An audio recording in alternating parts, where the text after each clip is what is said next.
So I'm sure you've already heard about the Sisense breach. I bet you know a bunch of people just like I do that were affected by this. Has anyone ever, have you talked to anybody who's been affected by this? Yeah, not only do I know people who have, but a number of companies we've worked with have been asked if they've been affected proactively by clients of theirs. So it's come up a lot recently. Absolutely. I mean, I think this is one where like CISA actually stepped in and was the one notifying people instead of the actual company that was breached, which is a kind of telling thing. But long story short, what happened was this business analytics company known for its like dashboards and, the kind of stuff that most companies use a vendor to do was, compromised, had clients' Active Directory credentials, Git credentials, web access tokens, and all that kind of stuff, breached, and could have had serious implications to people. And if you look at the fallout of this, I've been answering questions in a few categories. First, it really speaks to the importance of vendor diligence. Like we all kind of talk about it, but the number of times we may do some diligence on a vendor and then decide to work with them anyway because they're a little more convenient, notwithstanding the cybersecurity concerns, like that happens all the time. And then the other thing I think it really goes to illustrate is even when you're dealing B2B, making sure you take seriously things like secrets management and isolation. Like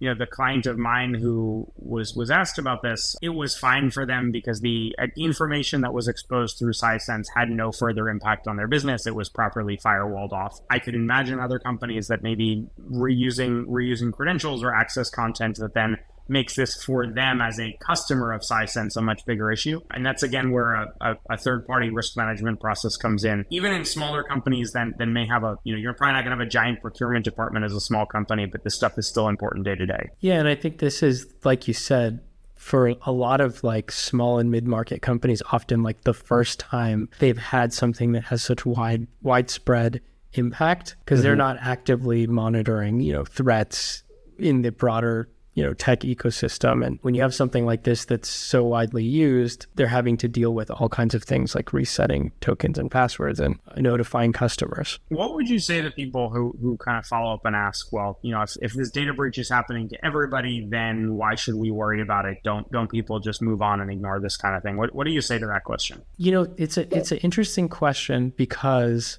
just because it's happening to everybody doesn't mean that you're going to be fine or that you're not going to have problems. Obviously, the bigger your company is and the more sensitive data you have, any sort of thing like this will impact you much more severely than it would a smaller company or somebody that's not collecting information. I think there's two big things you have to consider here.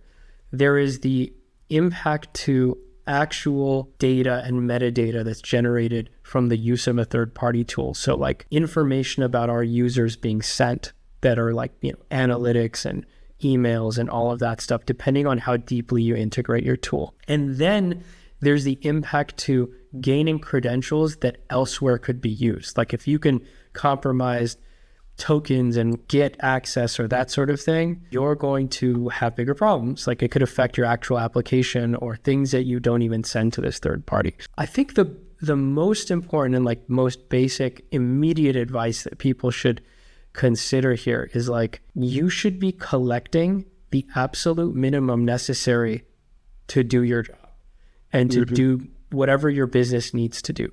Like if you can get away with doing what you need to do without storing location, don't store location of your users.